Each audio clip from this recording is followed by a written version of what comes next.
Hey my good friends, Sam Haymart for Test Driven TV. Today we're looking at the 2019 Fiat 124 Spider Abarth, the high performance version that's got a nice retro thing going on, and it's got a lot of high tech too, of course. So I'm going to show it to you inside and out. We're going to take it for a quick drive and I'm going to tell you what I really think.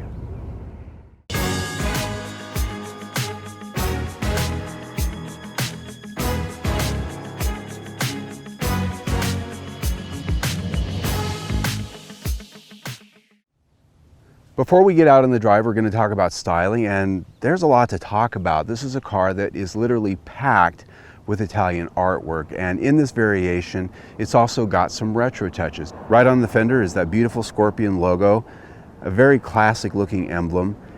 This has an optional stripe package also, which gives you that flat black, sort of a satin black stripe on the hood and on the deck lid, and that ties down into a fascia that's unique both front and rear on this car.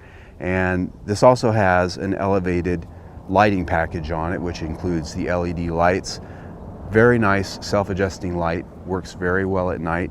Wheels on this 17-inch. You'll see the color there, sort of a graphite color. That follows through in the emblems and some of the other touches on the car that really give it that sort of understated sporting look. And then lastly, the red accents. You've got the emblem on the grille, you've got that lower part of the fascia, and right here in the mirrors.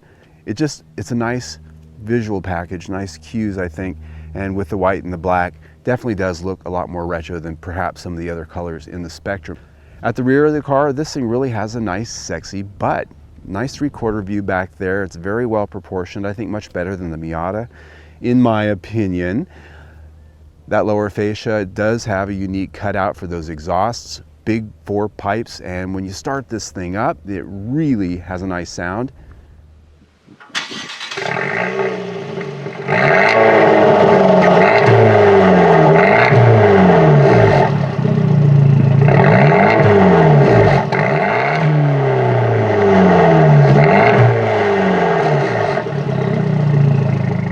Yeah, doesn't it? That nice Abarth sound. And that really comes from, we first heard that on the Fiat 500 Abarth. So it's nice that they brought that over to this car because it really just needs something like that, doesn't it? It's a sexy car, I think. The proportion's good with the top down and all of the accents that this has. I really just like the way it looks. When it comes to talking about the interior of this car, this is an interior that even in the Miata I've said a lot about, and I'm not going to belabor. Bottom line is this is one of the worst interiors for overall function I've ever seen. But I don't want to belabor that because I want to say something nice here, and that is these seats, these Recaro seats. Kind of a spendy option, but they're beautiful. Look at those things, a nice suede, and they're comfortable, especially in the heat. That suede just really sort of holds you and it doesn't sweat. These seats are really worth the money, and that's really where I'm at with this interior. These seats are worth the money. Not only do they look good, but they're comfortable. You sit up a little bit higher off the floor, and I'm actually able to push them up a little bit, where in the standard seats I have to push that all the way back to get enough room. For some reason it just works that way. The rest of this interior, in this particular version, you've got red accents. This does also have the Bose sound system, which has the headrest speakers. Sounds very good even with the top down at volume. Now, if you really do care what I have to say about the rest of this interior, the negative things, look at my Miata reviews or my last 124 review, linked at the end of this video, and I'll even demonstrate in those videos what exactly I think is wrong with it. But again, don't want to belabor that. This is beautiful in this, and I really think that these seats, they compensate for a lot of the other things that I can complain about, and I was very happy sitting in this car this week. All right, let's go for the drive.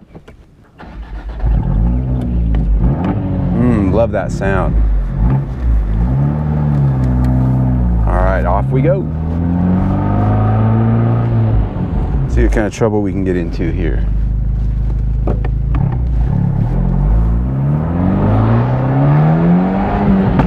Woo!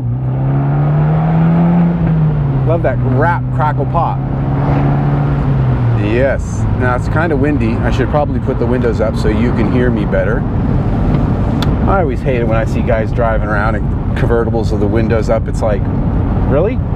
But we're gonna do it here anyway, just because it's better for my little microphone here. So this is a really nice engine. I liked it in the Fiat 500 Abarth. Now it is the standard engine across the 124 line. However, in this car, it's slightly up-tuned. 164 horsepower, 184 pound-feet of torque, just a few extras. With this 6-speed manual transmission, it's a nice package. It just really sings. Woo! And you can speed, I guess. It's a nice package, and it revs freely, and it does give this car that Italian scent, that Italian flavor, that Italian sound that, well, it's what you come here for. And so I think they've done a good job bringing the Abarth flavor to this car, and it's fast enough to be fun. That's the most important thing. MPG, 30 MPG combined is what it says, which is not quite what I got this week, but I spent time in a parade this week idling for most of the day, so that knocked my miles down a little bit, but I'm sure you're going to be pretty much there. The Miata and pretty much everything else in this class usually comes down to it. So next thing to talk about would be handling. So this has a performance suspension on it, slightly stiffer springs, it has Bilstein shock absorbers, and it has a limited slip differential in the back. It's got a strut brace, so we're a little stiffer here. This has the optional Brembo brake package on it, big brakes with red calipers. That's always a good thing. It stops very well. I like the suspension. It's a lot more responsive than the standard 124 is, and yet it's not so stiff that it breaks your teeth. I mean, it's just a nice, comfortable, all-around car that has just a little bit more of a brawny feel to it than the standard vehicle does, and I think it's just a very nicely balanced package, and it's refined. I mean, that's a big thing in a car like this. You got double wishbone front suspension, a little bit better than struts. You got a multi-link rear suspension, expected, frankly. Very well done. So around town, on the back road, or in a combination of such where I'm at right now here in my neighborhood. Whew, I almost got a little bit sideways there. Yeah. I know, laugh if you want. I'm just being... This is fun. This is the kind of mood that this car puts me in. So, there you go. When it comes to all-around driving experience, primo. I think that's Italian, isn't it?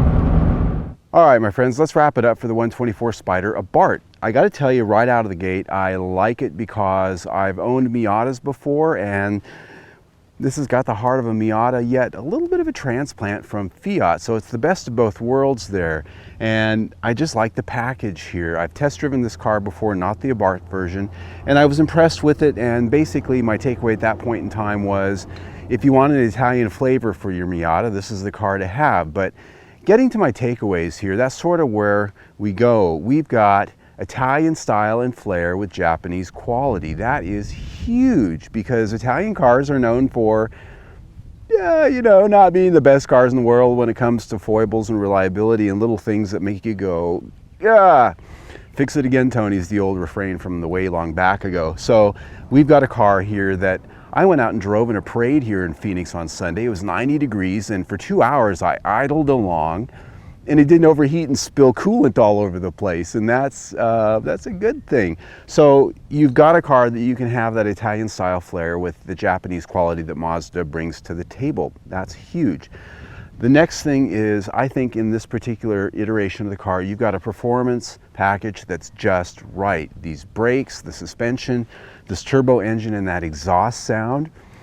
Just makes a really fun car to drive. I like the fact that you can just throw the top down and go blast around the neighborhood, and you can break traffic laws, but you know, you can really drive this car to a lot of its full potential without being completely off the charts. And that makes it fun for an everyday driver, taking it out to the golf course here, or just driving around your neighborhood, the back roads, whatever. It's a good overall rounded package of performance. And the last thing, value. $38,210 is pretty spendy for what most people would say, oh, it's a Miata, but this has got everything on it. Those Recaros, all of the packages that are on this, the custom paint. This is a car that really has the look and the feel of an exotic sort of Italian car. I mean, you've got a lot of car here, and $38,000 as optioned I think is pretty fair, because really if you start going up the scale to a BMW Z4, an Audi TT, you start going into things like that, you're going to be spending a whole lot more money in those places. And so I really think that this represents a value in sort of a segment that doesn't have a lot of cars. So those are my 3 takeaways. I was impressed. And again, because I have owned Miatas, I already like this sort of genre of car, and I like the current Miata as well. This is just, as I said before, a Miata in a distinctly different flavor.